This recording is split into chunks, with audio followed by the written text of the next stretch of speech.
이 땅을 개간해서 기름지게 만드는 일은 시간이 많이 걸립니다. 단번에 이루어지지 않아요. 그런데 땅이 황폐해지는 것은 순간입니다. 인간의 탐욕으로 급속하게 망가질 수 있죠. 근데 이게 땅뿐이겠습니까? 한 사람의 삶도 같은 거죠.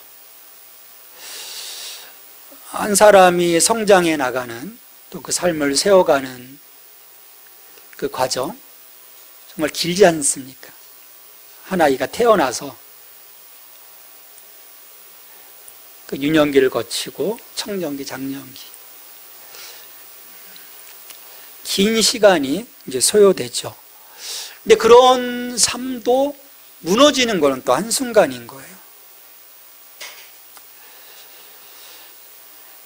하지만 사람들은요, 자신의 그와 같은 말로를 상상하지 않으려고 합니다. 나의 삶이 일순간에 무너질 수 있다. 황폐해질 수 있다. 언제까지나 잘 되기를 기대하려고 합니다. 근데 실은 우리가 그 끝을 생각한다면 개인적인 종말이든 역사적인 종말이든 그것을 진지하게 받아들인다면 우리의 삶은 조금 더 숙연해지고 매 순간 진중해지지 않을까 생각을 해요. 그러기에 진정 그리스도인이라면 그런 나의 삶에 대해서 그것을 예비할 줄 아는 신앙적인 모습이 요구되는 거죠. 우리가 하나님을 생각하며 하나님은 두 가지 속성을 갖고 계세요. 사랑과 은혜로우신 분. 또 다른 편에서는 공의로우신 분. 그래서 하나님의 구원은 어디로부터 옵니까?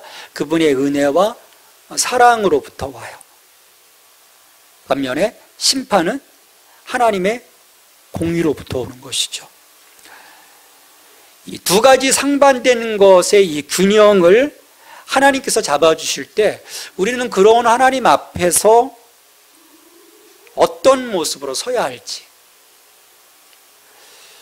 우리의 그 신앙적 밸런스를 유지해 갈 수 있어야 합니다.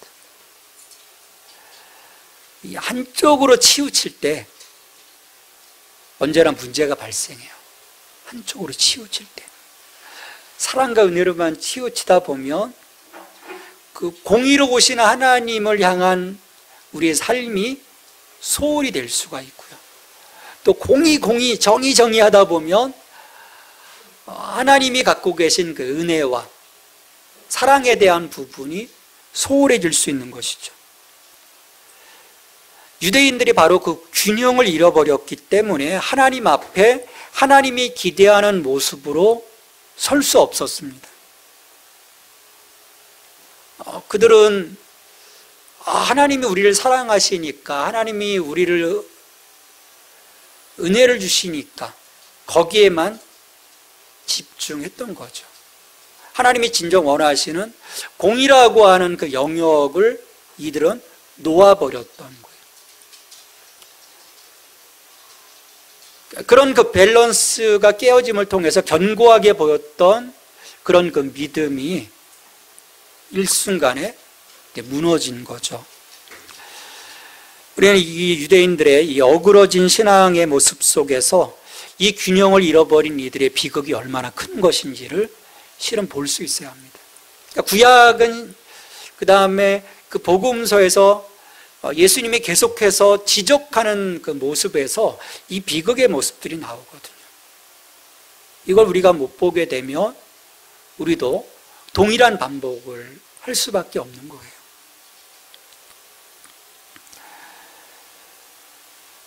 그러니까 유대인들은 자기들의 어떤 상황과는 달리 하나님은, 그러니까 우리가 어떻게 하나님께 행하든 간에 하나님이 자기들을 선민으로 부르셨기 때문에 하나님은 절대 자기들을 버리지 않으실 거라고 하는 그런 맹신인 거죠. 이게 실은 굉장히 무서운 거죠. 나와 상관없이 하나님만은. 어떻게 보면 하나님의 뜻을 잘못 읽어낸 거예요. 오해한 거죠. 예수님은 바로 그런 그들을 향해서 오늘 본문을 통해서 애도하고 계시는 것입니다. 예루살렘아, 예루살렘아. 지금까지 이제 23장까지 쭉 오면서 보면 이제 종교 지도자들에게 집중을 하셨어요. 근데 이제 마지막 이 애가에서 마지막 23장 뒷부분에서는 예루살렘 그리고 나아가 전체 이스라엘을 향한 애도를 부르시는 것인데 23장 37절에 보면 정말 그 안타까운 마음으로 이스라엘을 향해서 애도하셔요. 예루살렘아, 예루살렘아, 선지자들을 죽이고 내게 파송된 자들을 돌로 치는 자여, 암탉이 그 새끼를 날개 아래 모음같이 내가 내 자녀를 모으려 한 일이 몇 번이더냐. 그러나 너희가 원하지 아니하였도다. 이스라엘이 보면 하나님을 끊임없이 대적합니다. 우상을 따르고 하나님의 공의를 저버리고, 근데 하나님은 그럴 때마다 매번 모으셨어요. 그들을 모으시고 보호하시고 이런 과정들을 끊임없이 시도를 하셨죠. 사람들을 보냅니다. 선지자들을 보내죠. 그러나 하나님께서 그들을 돌이키기 위해 보내신 이 선지자들을 이스라엘은 어떻게 합니까? 돌로 치고 죽이고. 이 과정이 예수님의 포도원 비유에서도 나오죠. 예수님의 포도원 비유에서도 보낸 종들을 그리고 아들까지 죽이는 그 과정들. 그게 예수님 다시 한번 과거 구약에서의 이스라엘 백성들이 선지자들을 죽였던 그 모습을 다시 반복적으로 말씀해 주고 계시는 거예요. 왜 이스라엘은 하나님의 사람들, 선지자들을 죽이고 돌로 쳤을까?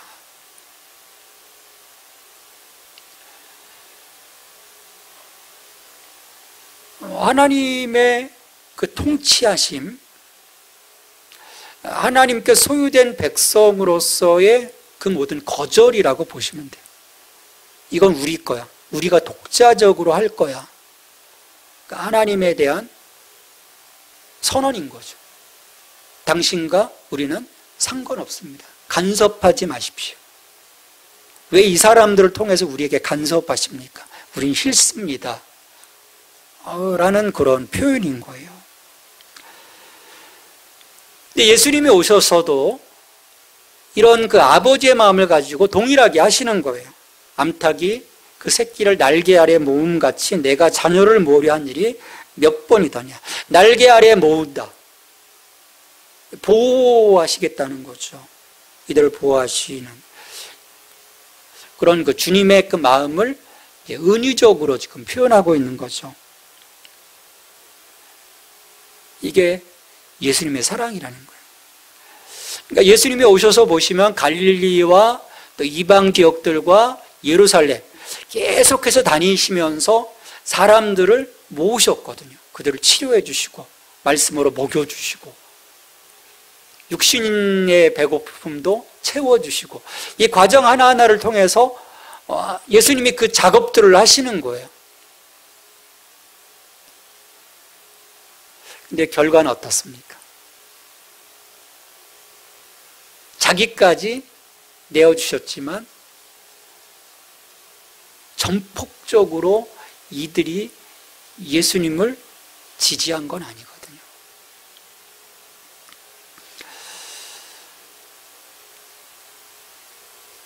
자, 예수님의 이와 같은 행동, 날개 아래 보시려고 했던 이 행동, 이건 그때 그 지역에서만 유효한 것이 아닌 거죠.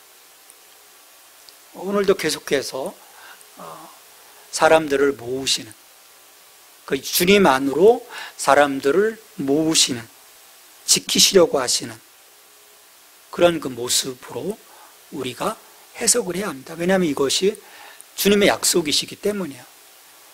제자들에게 뭐라고 말씀하셨습니까? 마지막 승천하시면서 분명하게 약속하셨잖아요. 내가 세상 끝날까지, 28장 20절에서 마태복음, 내가 세상 끝날까지 너희와 항상 함께 있을 것이다. 결국 이 말은 항상 모으시겠다라는 게, 항상 모으고 있다. 내가 너희들을 모으겠다. 하지만 이스라엘은 끝내 손을 내밀지 않습니다. 하나님께서 예수님을 통해 이루고자 하시는 복음의 일을 받아들이지를 않았어요. 정령 원하지 않았어요. 그들은 다른 기대를 가졌기 때문이죠. 그래서 이 사람들과의 대화 속에서 보면요, 다른 기대를 갖고 있으면요, 그 나의 이야기하는 어떤 일들이 실은 먹히지 않죠. 다른 기대했던 거예요. 하나님 예수 그리스도를 통해서 구원의 역사를 이루고자 하시는 그 사랑의 손길을 내밀었을 때 이스라엘은 그것이 아닌 다분히 정치적인 그들의 삶의 해방으로만 그들은 기대했기 때문인 거죠. 항상 우리 앞에는요, 그런 점에서 선택이 있습니다. 늘 선택인 것 같아요. 예수님이 모으고자 하시는 그 서클 안에 들어가느냐, 아니면 그것을 거부하느냐의 선택인 거죠. 우리가 그 사랑의 손길을 잡는다면 우리는 그분의 은혜 안에 들어가게 되는 거죠. 그러나 거절한다면 그 결과는 오롯이 선택한 자의 몫이 되고 말 겁니다. 근데 우리는 좋은 걸 알고 있잖아요. 주님의 손길이 어떤 것인지 알고 있잖아요. 경험적으로 알고 있거든요. 그러면 사람들이 좋은 거를 선택할 거라고 하는 그런 기대를 갖는데, 그런 그 사랑과 은혜를 제대로 보지 못하고 사람들은 거절해요. 왜 그럴까? 왜 거절하지?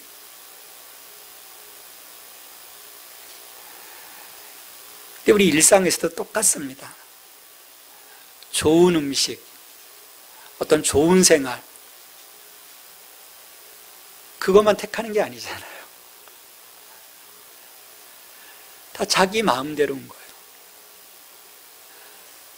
그러니까 우리의 마음이 하나님 앞에 정말 솔직하고 정직하게 서지 못하는 한 우리는 제대로 된 선택을 할 수 없는 것 같아요. 다 빼야 되는 거죠. 나의 삶을 조율해가는, 나의 삶을 작동시켜가는, 어떻게 보면 오작동을 일으키게 하는 그 많은 그 변수들을 우리가 제거해가지 않으면, 정말 그 순전한 마음으로 서지 못하면 제대로 된 것을 우리가 선택할 수 없는 거죠. 그래서 그런 점에서 우리가 예수님을 택하고 그분과 함께 간다고 하는 것은 저는 기적이라고 봅니다. 기적이 아니고서는 우리가 여기서 이렇게 모여 함께 예배할 수 없는 거예요. 그러니까 우리가 복음 앞에 선 많은 사람의 상반된 선택, 그건 자기 자신을 향하신 주님의 그 찐 사랑을 알지 못해서입니다. 그 찐 사랑이 내게 다가오지 못하는 거예요. 그게 느껴지지 못하는 거예요.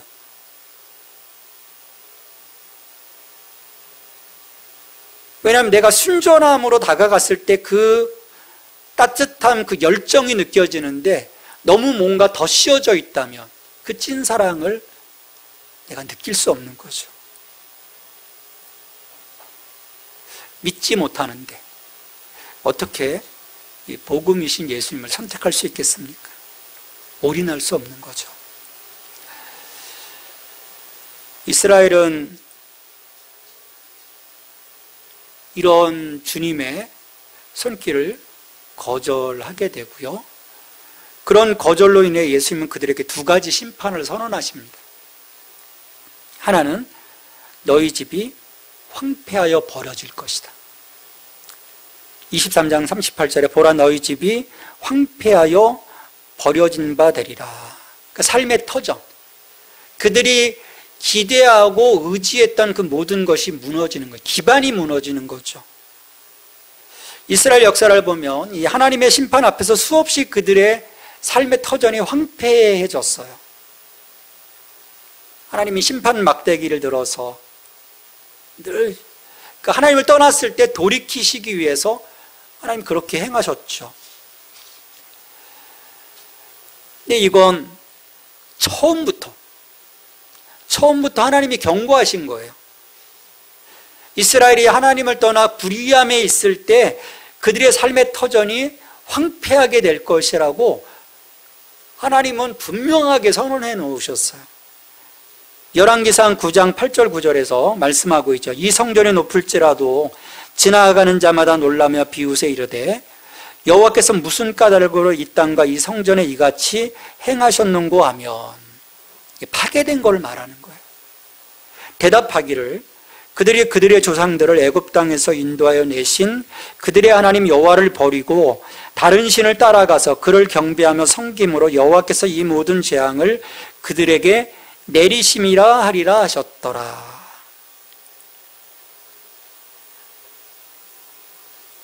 하나님 여호와를 버리고 다른 신을 따라가서 그를 경배하여 섬김으로 하나님 분명하게 경고하신 거죠. 신의 산에서도 경고하셨어요. 나 외에 다른 신을 두지 마라. 나는 질투하는 하나님이시다라고 말씀하셨죠. 근데 이렇게 경고하셨지만 그들은 반복적으로 하나님의 심판 막대기 앞에서 엎어졌어요. 그러면 조금 깨닫는 것 같다가도 그 학습 효과는 오래가지 않았습니다. 계속 반복되죠. 이 출애굽 공동체 이후에 보면 계속 반복되는 거예요. 근데 이 반복되는 것을 보면서 뭔가 깨닫는 게 없습니까? 이게 우리의 모습인 거예요. 아, 주님, 눈물 콧물 흘리며 또 회개했는데 보면 그 학습 효과가 오래 가지를 못해요. 얼마 뒤에 다시 무뎌져 있는, 나태해 있는 그런 반복된 나의 모습들을 또 보게 되는 거죠. 다른 외부 환경이 그런 결과로 몰아가는 것이 결코 아니에요. 옆에서 우상이 유혹했겠습니까? 아니에요. 다른 것들이 우리의 삶을 도전해 왔겠습니까? 아니에요. 저들이 스스로 그것을 원하지 않아서인 거예요. 어느 순간에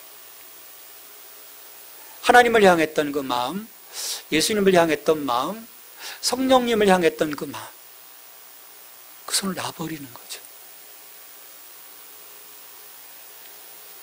아무리 옆에서 유혹하더라도 내가 놓지 않으면 그런 일은 벌어지지 않아요.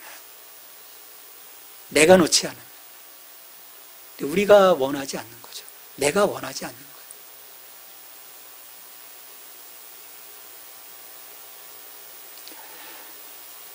원하지 않았다는 말은요, 곧 하나님을 버렸다는 의미죠. 그분을 내가 놔버렸다는 거예요.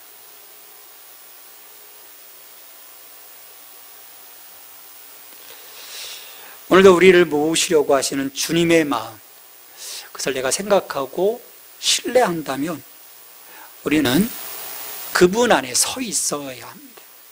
서 있기를 원해야 하는 거죠.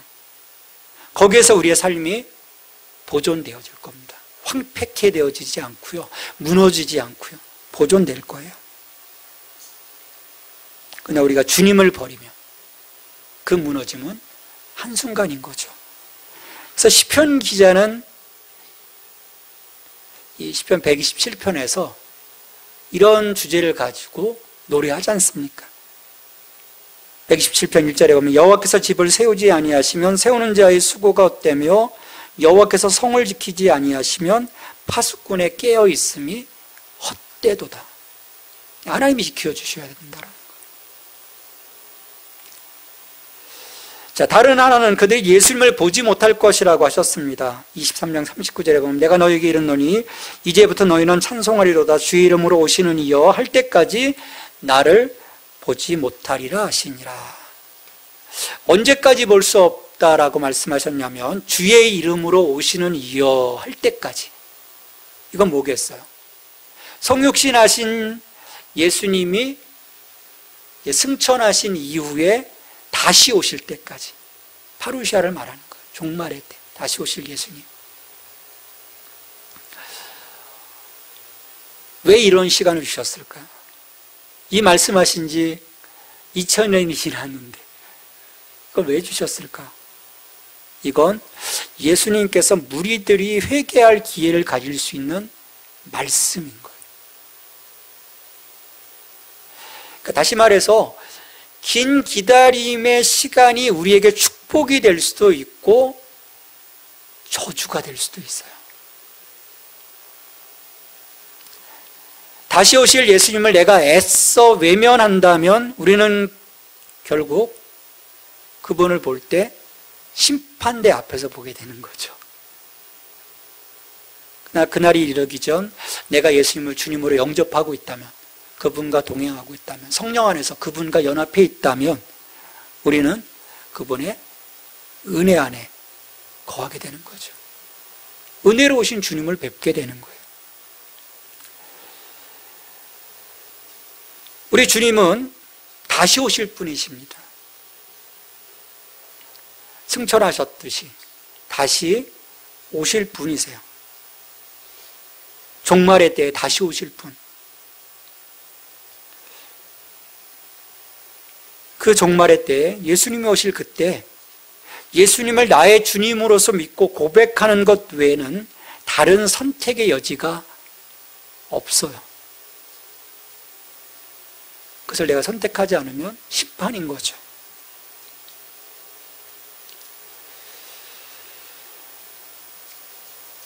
저는 바라기는 그날이 우리에게 큰 기쁨이 되는 그 날이 되길 바라요.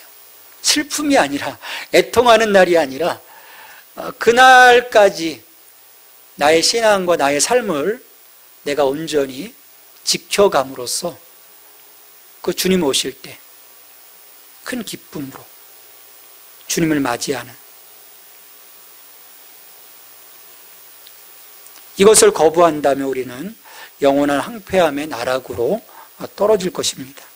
그 결과를요, 예수님은 이 성전의 무너짐을 예언하심으로써 반드시 실현될 것임을 말씀해 주셨어요. 자, 23장까지 종교 지도자들과 신학적인 논쟁을 다 마치시고 제자들과 함께 이제 성전과 성소를 떠나서 예루살렘 성을 떠나서 이제 베단 위로 가시는 거예요. 그 장면이 24장 1절 2절인데,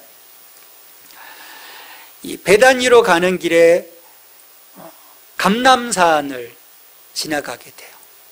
근데 그 감람산에서 보면 그 예루살렘 성전이 보입니다. 예루살렘 성전이 딱 보여요. 그때 제자들이 딱 돌아보면서 이 예루살렘 성전을 보면서요, 탐복을 하는 거예요. 마가복음 13장 1절에 보면 선생님이여 보소서, 이 돌들이 어떠하며 이 건물들이 어떠하니까 라고 외쳐요. 이 성전은 헤롯 성전입니다.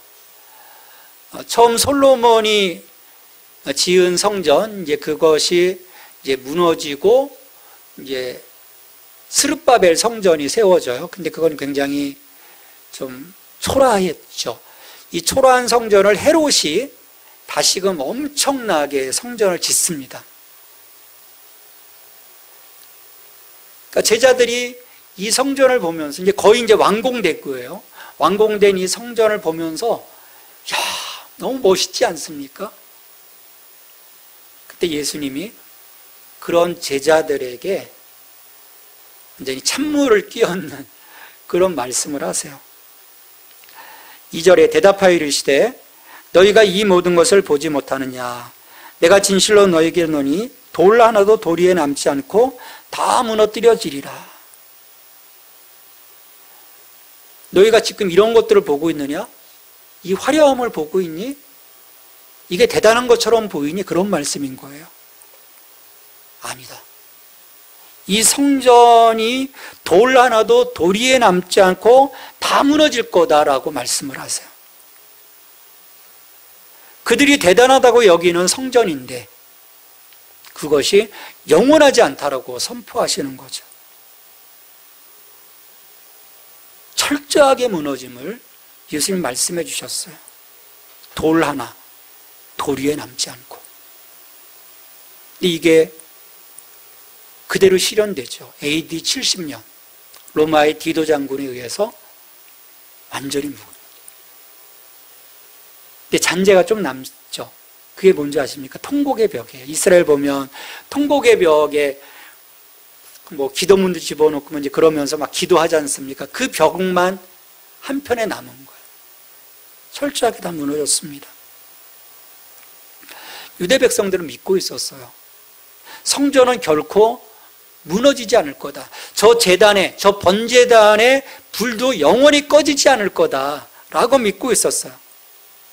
하나님의 영광이 임하신 곳인데 어떻게 저게 무너지겠어? 결코 무너지지 않아. 하나님 안 떠나셔.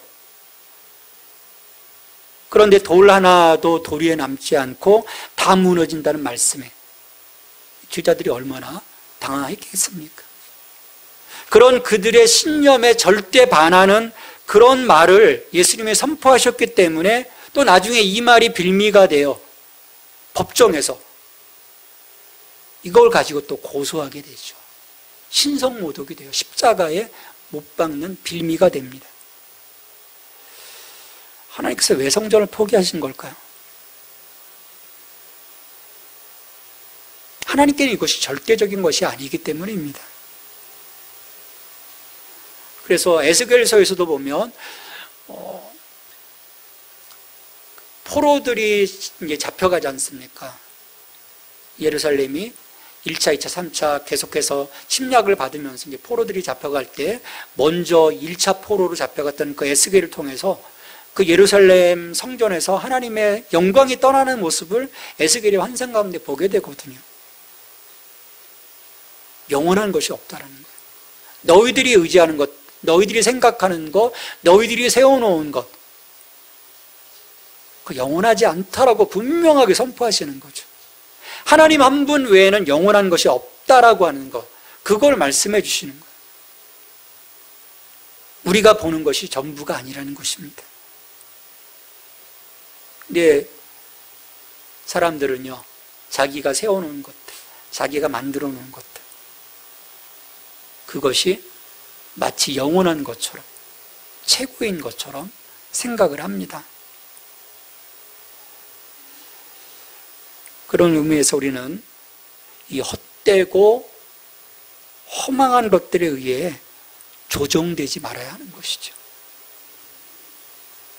저는 이것이 우리가 세워놓은 우상이라고 생각을 해요. 다양한 우상들이겠죠.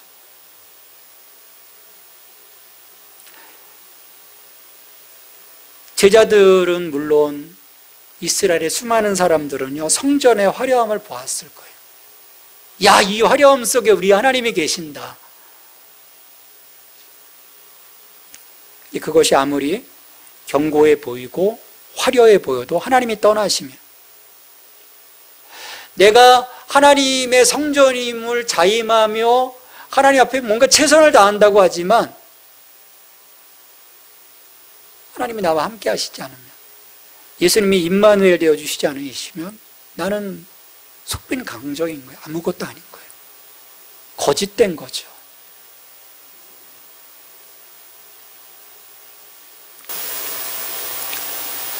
그런 것들을 우리는 소중히 여기고 마음에 품고 살아가는 것은 아닌지, 하나님 어떠시면 존재할 것이 아무것도 없다라는 거예요. 우리는 이 땅에 요동치는 것들이 우리들의 마음을 사로잡지 않도록 그것을 차단할 수 있어야 합니다. 제자들의 말 속에 그런 마음이 그들의 마음을 사로잡은 거죠. 그 성전이.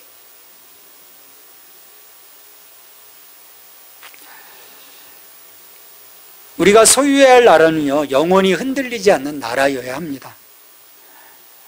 히브리서 12장 28절 말씀 같이 읽겠습니다. 그러므로 우리가 흔들리지 않는 나라를 받았은즉 은혜를 받자.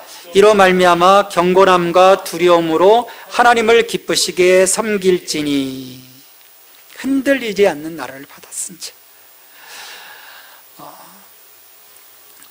우리 운전하다 보면요, 시선을 멀리 두면은 차가 흔들거리지 않는데요, 바로 앞에 차를 보고 따라가다 보면 같이 흔들립니다. 우리가 흔들리지 않는 나라를 받은 하나님의 백성으로서의 삶을 살아가기 위해서는 우리의 시선이 중요해요. 그래서 히브리서 12장 2절에서 히브리서 기자가 분명하게 선포합니다. 믿음의 주요 또 온전하게 하시는 이인 예수를 바라보자. 그분을 바라볼 때 우리는 결코 흔들리지 않을 것입니다. 거기로부터 우리의 하나님의 역사는요, 우리의 삶의 모든 자리에서 실제가 될 거예요. 우리가 찬송했던 것처럼 실제가 되는 거죠. 그럴 때만이 우리의 삶이 황폐해지지 않고요, 무너지지 않습니다. 우리는 우리의 삶의 모든 자리를 지켜주시는 삼위일체 되시는 하나님 안에 우리가 온전히 거해야 할 것입니다. 오늘 대림절 첫째 주일, 우리가 희망의 촛불을 켰습니다. 우리의 소망이 되시는 예수 그리스도 안에서 우리의 삶이 더욱더 견고해지고 또 결실을 맺는 그런 삶이 되기를 주님의 이름으로 축원합니다. 하나님 아버지 감사합니다.